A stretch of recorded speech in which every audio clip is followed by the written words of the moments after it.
Welcome to another edition of Around with Randall, your weekly podcast on making your nonprofit more effective for your community. And here is your host, the CEO and founder of Hallett Philanthropy, Randall Hallett. I can't thank you enough for taking a few minutes of your time and joining me, Randall, on this edition of Around with Randall.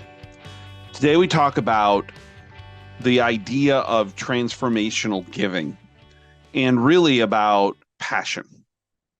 This all stems from two individual isolated situations where I had interaction and realized that maybe there's more here to be discussed than what really we tend not to do. We worry about so much about the basic metrics, about the day-to-day. And in the world where finance, in particular nonprofit work, is more challenging, think about healthcare and its financial challenges, education, social service, museums, zoos, anywhere in the nonprofit world, there's this constant drumbeat, it appears and feels, as if we got to have the money, we got to have the money, we got to have the money. And that's defeating the purpose of transformational. So let me start with the premise of how I define transformational. Then I'm going to jump into something that happened here recently about some comments or remarks that I made at a small gathering. And then what are we going to do about it? To me, transformational isn't a dollar figure. I say this as much as I possibly can. Transformational giving is where the person is giving the largest, most impactful gift that they feel like they can. I tell the same story all the time, and if you've heard it from me, I apologize, but I think it references this point incredibly well. The most transformational gift I've ever been a part of didn't come in 8- and 9-figure gifts from donors. It came in a $20 gift early on in my career. A mother sent in an envelope when I was working at Rockhurst High School in Kansas City, Missouri, and in the envelope were $4 or $5 bills, and her son was on full scholarship, and the note indicated how much she knew that the education that was being provided to her son and the fact that they had almost no tuition dollars was going to change his life and that of the entire families. Be the first to go to college. And she saved $4 or $5 bills. $4 or $5 bills out of her grocery money 4 months in a row. $20. That is the single most transformational gift I've ever been a part of, because it was the maximum amount that they could do. And most importantly, not just the dollars, but the emotional impact that came from that gift and their values of what they wanted to do to be a part of the philanthropic drive with parents, even though they were at the lowest end of probably the socioeconomic status. Transformational giving is about a perspective. You might think of it like the number 6 or the number 9. One person might look at it as a 6, and if you're standing on the other side, it looks like a 9.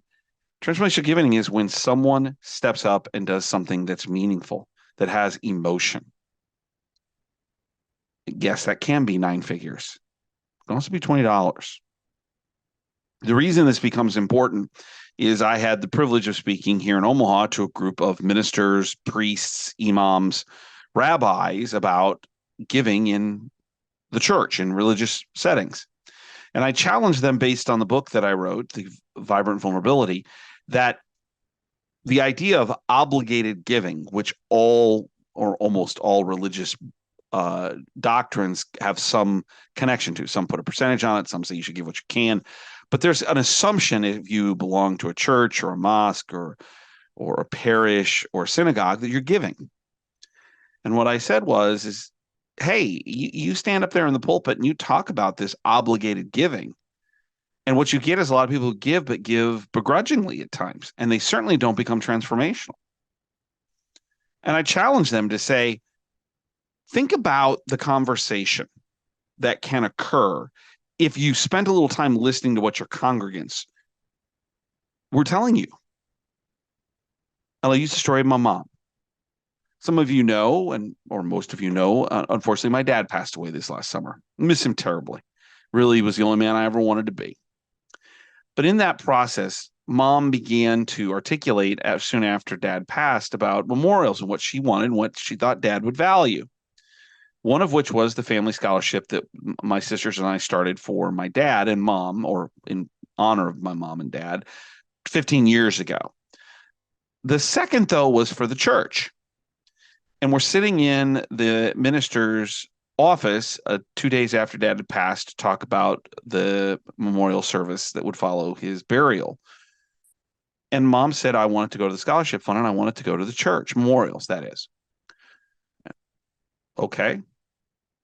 And then she added very quickly, and I want it to be restricted for the church for the endowment. Now, the minister knows mom and knew dad incredibly well. And I'm sitting there off to the side with my two great sisters, and I'm watching this, and I'm thinking, does anybody realize what was just said? And unfortunately, you can't take the fundraiser out of the sun. Unfortunately, in that moment, a little bit of fundraising popped up. My mom was telling JD that this was an important priority to her. So if we go all the way back to this concept of obligated giving, leading away from transformational giving, it was, were you more likely to get a gift down the road from my mom for the church in general, make it obligated?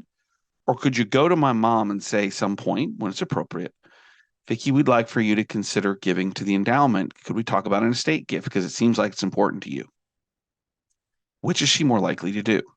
In the most emotional moment of my mother's life, after 55 years of marriage, you are raw, you are emotional, and there are no hurdles. It's just there. It's the world is in front of you. And with no barriers, my mom's heart came forth to say where the priority was for her. Now, she didn't know it. JD missed it. The ministers, my sisters, I don't think paid any attention to it. But I sat on that. And I told that story to this group of religious leaders and said, if you would sit down and actually listen to your congregants and find out what they're interested in, break it down. Are they interested in making sure that there is a ministerial or church leader? And we think about education. And could you start endowments, chairs for the different positions in the church if they wanted that? Or if they're really big on children, meaning we want to provide for education for the next generation of Jewish people or the Muslim faith or Christianity or the Catholicism. Could we fund some of those particular things? And I got these looks from these ministers and priests and rabbis and imams. I'm like, I know that you're not thinking about this. And a few of them have come back to me and said, I'm going to change the way I do this. The reason this is important is that we spend so much time either driven by the metrics or the needs that we're hearing from the CFO or the board, or the fact that we just have to churn and get through these people and into possible prospects and build out. We're going too fast. We're missing transformational opportunities where people will actually meet you and want to change the world through your organization. Yes, it takes longer. Yes, it takes some extra work. But the value of it, just take away the dollars for the organization and what they do, as well as the person who's trying to express this, it becomes exponentially more powerful. Now, I got a couple people here that are sitting here saying, well, wait a minute. We have, this idea of needs, and maybe somebody wants to overfund this area, the children, if we go back to the churches, children, but we don't have enough money for ministerial support. We don't get any money over here. Money's fungible behind the scenes, as long as you don't overload one particular area terribly. Fungible, meaning it can be moved. If the budget for the kids, if we use that example, and throughout from, kindergarten through confirmation, if we use Christianity as an example, different ways of looking at how children matriculate through their faiths, use any of them, doesn't make a difference. If you need $100,000 and you're going to spend $100,000 and you can find people to give you $100,000, you take the $100,000 you're going to spend there and move it to the places that don't have that kind of financial support. Redoing the parking lot, updating something. And we got to pay the music people, and maybe music's not as important in your church as it is in mine. That takes time, though. That takes time to put them in the buckets. And that you have to help leaders understand that we can fund certain things and we can't fund others. If we put more emphasis on what we can fund and what the passion is, which we're going to get to in a moment, passion is coming in, then we will use and leverage those dollars to higher levels and then get into planned giving. What happens if someone endowed the children's program, gave a $2 million gift? So $100,000 every year came to restricted into that children's program that you were going to spend anyway, and then use the other money in other areas. And you're more likely to do that if someone tells you, we love kids, we love the future of faith-based learning or centerment or whatever you want to call it. Let's get there. You'll exponentially increase your dollars. This is true in education, and this is why they have chairs and research. Education, higher ed's figured this out probably better than most. The ones that are trailing is healthcare. We're struggling to get leaders to break apart what they need. So what does this all do? How do you make this better for you? The tactical pieces. The first thing is a philosophical thing, and this comes from a client. So the first thing I talked about was the church and this opportunity for me to speak and how I kind of challenged the way they look at their expenditures and how philanthropy supports them. The second thing is all about passion, and this is true of everything. If we as gift officers, if we as organizations would strive to figure out what the passion is for each person that we're dealing with as a prospect or donor, we would exponentially increase philanthropy overnight. I give to the law school where I went to law, where I attended for 3 years. I owe it an immense amount. We give a standard amount. And yes, it's increased over the number of years. But nobody's ever come and asked me what I value. And you might probably have things you support. If someone actually came and sat down with you and said, if we could take your money and put it exactly where you want it, would you give us less or more? The answer is going to be more, because then you're stoking that passion that they're trying to accomplish whatever it is they need to do or want to do through your organization. So how do you do this? The first thing is you've got to break your budgets down, and you've got to help leaders be able to do that. I call them pots. You can call them groups. You can call them budget lines. You can call them budget areas. I don't care. Pots of dollars. Where are we spending money? Now, don't get down to the nickel, but if we go back to our church example, there's ministerial leadership. So someone to lead the church, that costs money. There is children, that costs money. There's music, that costs money. There's the building structure, that costs money. There's just 4 things. Maybe it's outreach. Maybe there's a programming for those who are maybe spousal widowed support. Maybe there is Alcoholics Anonymous that your church is a part of. Maybe it's outreach to the poor, the sick, the hungry, the need. I've just named 7 pots of money. I have no idea how. If you're not in the church, you're in healthcare. You can do the same. If you're in education, you can do the same. Help our leaders figure out the pots and make sure the pots are things that we can actually fund. And then help the CFO figure out, well, if we raised all of the money we needed here, then you could move the money over here into things we don't have the resources or passion for. So the first thing is think about pots, and then partner with the leaders to say, we can look at this differently. The second is shifting from what we need to what a donor or donors or prospects want. Passion. Asking them, what is it you're trying to accomplish? Passion is so much better than obligation. I'll give because I'm obligated. I'll give you more if I have a passion for it. That's how we get to transformational. Transformational giving should be 50 to 75% of everything we do in philanthropy. Yes, some gifts are going to be $1,000. Yes, some gifts are going to be 10 million. But if you find a passion in each one of those, we have a winning solution. Well, how do you get to this transformational? I think there are 3 things that you need to identify. And it's like a Venn diagram. And if you're missing one of the 3, you're never going to reach transformation. Let me tell you what the three are, and then I'm going to tell you if you have two of the three, and if you're missing one, what's going to happen. I can actually predict it. So the three major areas that you need to worry about to get to transformational giving: $1,000, $100 million. Number one is organizational need, that we can do something with the money to make a difference. Because we know from Gerald Panis and from a million other places that people with those kind of resources, passion, want to know their gift's going to make a difference. Can the organization do that? Need. Number two is timing. Is it the right time to ask for the gift and for them to give it? And number three, is it in their wheelhouse, their interest? Do they care? So we have need, timing, and interest. If you have timing and interest, but you're missing organizational need, you're probably going to get a gift, but it's going to be smaller than you expect because the donor or prospect doesn't think you can manufacture outcome the way they should, or the way you should, to make it transformational, to change lives, to make a difference. So if you're missing need or what your organization can do to help outcomes, it's just not going to go into a black pot.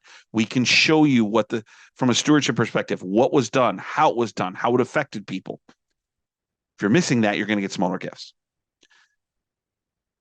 Scenario two, you have need and interest, but you don't have timing.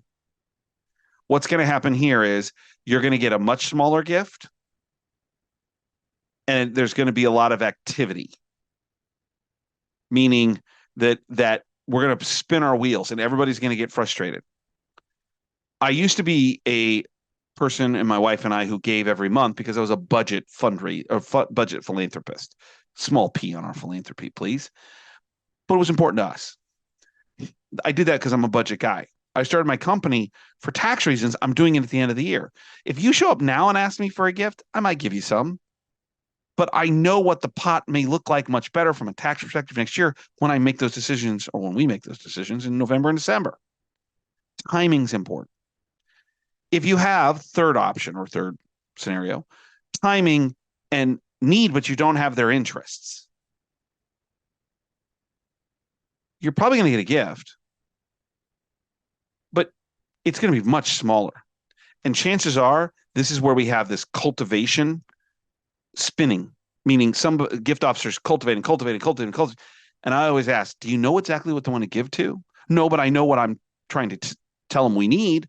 And I'm like, well, that's why we're cultivating like crazy here, because they're trying to figure out how we might help them reach their passion, their ability to be transformational in their philanthropy. And yet we just keep talking about what we need instead of saying, what is it you want to do? Every gift we go through where there's an individual relationship, if we're doing annual giving mailings and online, that's not what we're talking about. What we're talking about is where you're face to face with somebody. Think about these three. What is our need? But that's the last thing we should worry about. What is the timing? That's in the middle. Is it the right time to ask them? But the most important is, what is it they want to accomplish? If you start with what they want to accomplish and figure out if the timing's correct, you can go back and figure out what is the need that we do, that we have, that we're trying to accomplish, that they fits in their passion and the timing to make the gift. Passion first. Is it the right time second? And how do we use that gift to make the world a better place? In a Venn diagram, 3 circles, that's the overlapping piece, where their interest at the time where they want to make the gift meets with what we're trying to do to make the world a better place as a nonprofit. More transformational giving, please. It's not a number of zeros. It's maximizing, when we're in a conversation, somebody's desire to help someone else. By the way, what is the definition of philanthropy? It isn't dollars. It's love of mankind, love of humankind. It's about helping others. That's what we got to worry more about. Please check out the blogs at Hallett Philanthropy. 90-second reads, and they're just things I see and hear and feel, and maybe something to think about, whether it's legal or a client situation or donor situation, or just something I read in the newspaper. Check them out. You can get an RS feed right to your inbox. Also, let me know if you have a thought or concern or recommendation for a subject. That's podcast@hallophilanthropy.com. We live in interesting times. It's challenging right now. Finances are up in the air. I'm not sure we know where the economy is going. That makes what you do even more important. Don't forget my favorite saying: some people make things happen, some people watch things happen, then there are those who wondered what happened. Philanthropy in general, nonprofit work in general, are people, donors, and what you do, making things happen for the people and things in our communities that are wondering what happened. And I don't know a better way to spend a career. I don't know what I would do every morning if I didn't have the ability to influence, to teach, to affect that paradigm. And the only reason that happens is because of the great work you do every day. So realize you have an impact, and it's important.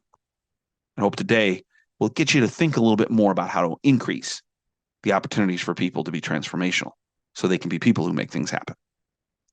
I'll look forward to seeing you next time right back here on another edition of Around with Randall. Don't forget, you make it a great day.